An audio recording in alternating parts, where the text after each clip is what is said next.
படிச்சுட்டு நம்ம மைமைப்படுவாங்க. நம்ம இன்னைக்கு பார்க்க போற மிஷினருடைய பெயர் டேமியன். இவங்களோட வாழ்க்கையில இருந்து கத்துக்க போறது அர்ப்பணிப்பில் தான் ஆனந்தம் உள்ளது அப்படின்னு.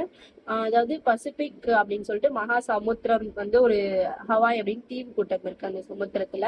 அதுல வந்து மெலகாய் அப்படிங்கிற ஒரு தீவு வந்து சிறிய தீவு தான். அங்க வந்துட்டு தென் பசிபிக் தீவுல வந்து தொழுநோய் வந்து அதிகமா பரவுனதுனால தொழுநோயாளிகளுக்குன்னே அந்த தீவை வந்து என்ன பண்ணிட்டாங்கன்னா தனியா ஒதுக்கி வச்சிட்டாங்க. அந்த நாட்டுக்கு வந்து யாரும் போகவும் கூடாது. ஏன்னா போனாங்கன்னா அவங்களுக்கு பரவிடும் அப்படிங்கிறதுனால போகவும் கூடாது. அப்படி போயிட்டாங்கன்னா திரும்பி அவங்க நாட்டுக்கு வர்றதுக்கு அவங்களுக்கு அனுமதி கிடையாது.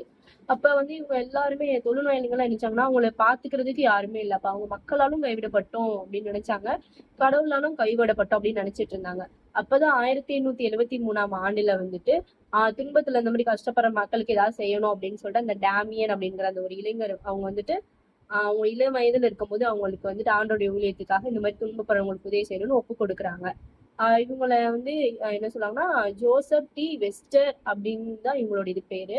ஆனா இவங்களோட இயற்பெயர் தான் டேமியன். அப்ப டேமியனை வந்து அநேக பேர் போறதுக்காக தடுத்தாங்க. ஆனா டேமியன் வந்து தீர்மானத்துல உறுதியா இருந்தாங்க. நான் போவேன், எல்லாருக்கும் கஷ்டப்படுறவங்களுக்கு ஹெல்ப் பண்ணுவேன் அப்படின்னு சொல்லிட்டு ஆண்டோடைய வார்த்தையை சொல்லணும் அப்படின்ட்டு. அவங்க வந்து போய் அந்த இடத்துல கால் வச்சோடனே முதல் பார்த்த சம்பவம் என்னன்னா அங்க இருக்கிற மக்கள் எல்லாமே சீல் வடிஞ்சு ஒரு மாதிரி பார்க்கவே ஒரு மாதிரி நம்ம ஒரு மாதிரி அந்த மாதிரி இருக்காங்க. ஒரு மாதிரி உடம்பெல்லாம் ஒரு மாதிரி புண்ணு புண்ணா ஒரு மாதிரி கொத்து கொத்தா ஒரு மாதிரி இருக்கு. அப்ப வந்துட்டு அவங்க அதை பார்த்த காட்சி அதுதான்.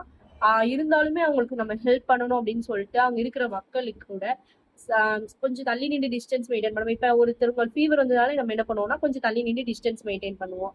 ஆனா வந்துட்டு அவங்க அவ்வளவு தொழுநோயாளிகள் பாதிச்சு உடம்பு ஃபுல்லா தலையில இருந்து கால் வரைக்கும் ஃபுல்லா சீல் உடைஞ்சிருக்கு. ஆனாலுமே அவங்க கிட்ட போய் அன்பா பழகுனாங்க. எந்தவித முகசுளிப்பு இல்லாம அன்பா பழகுனாங்க. அப்ப வந்துட்டு அவங்களுக்கு வந்து லைட்டா ஒரு நாள் கொதிநீர் வந்து சுடுதண்ணி வந்து பட்டுச்சு கையில.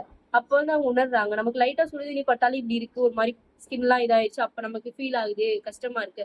ஆனா அந்த தொழில்நோயாளிகளுக்கும் ஃபுல்லா வாழ்க்கை ஃபுல்லா உடம்பு ஃபுல்லா புண்ணா இருக்கு. அவங்க இவ்வளவு நாள் எவ்வளவு கஷ்டப்பட்டிருப்பாங்கன்னு அதை உணர்ந்தாங்க அவங்க. அப்ப ஞாயிற்றுக்கிழமை ஆராதனையில சொல்றாங்க தொழுநோயாளிகள் மேல தேவன் வந்து ஏசப்பா வந்து அன்பா இருக்கிறாங்க அப்படின்னு சொல்றாங்க. ஏன்னா அவங்க அன்பா இல்ல நினைச்சாங்க. அப்ப ஏசப்பா அன்பா இருக்காங்க அப்படிங்கறத அவங்க சொல்றாங்க. அப்ப வந்து ஆண்டவரையும் அவங்க புகழ்றத நம்ம பாக்குறோம். நோயின் அவங்க வந்துட்டு அவங்க தொழுநோயின் கூட சேர்ந்து அவங்களுக்கு எல்லாம் ஹெல்ப் பண்ணாலும் அவங்களுக்கும் அந்த தொடுநோய் வந்து பற்றி அவங்க வந்து இறந்துட்டாங்க. அவங்க பிறந்த தேதி இன்னைக்குதான் ஜனவரி 3, 1, 1840.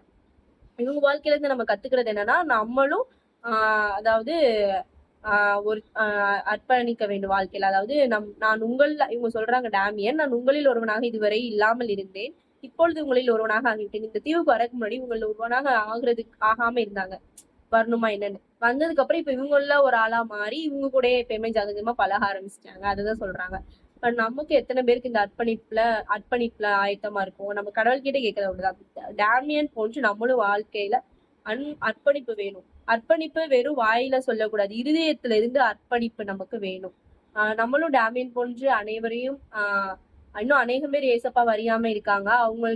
அவங்க தொழில்நோயின் இல்ல அநேக நோய்களையும் பாதிக்கப்பட்டிருக்காங்க. நம்மளும் நம்மளுடைய வாழ்க்கையை அர்ப்பணித்து அவங்களுக்கு போய் அவனுடைய அன்பை சொல்லி அவங்களுக்கு தேவையான உதவிகளை பண்ணும்போது அவங்களுக்கும் ஆனந்தமா இருக்கும். கர்த்தர் கூட இந்த சிறிய தியானத்தை ஆசீர்வதிப்பாராக. ஆமென்.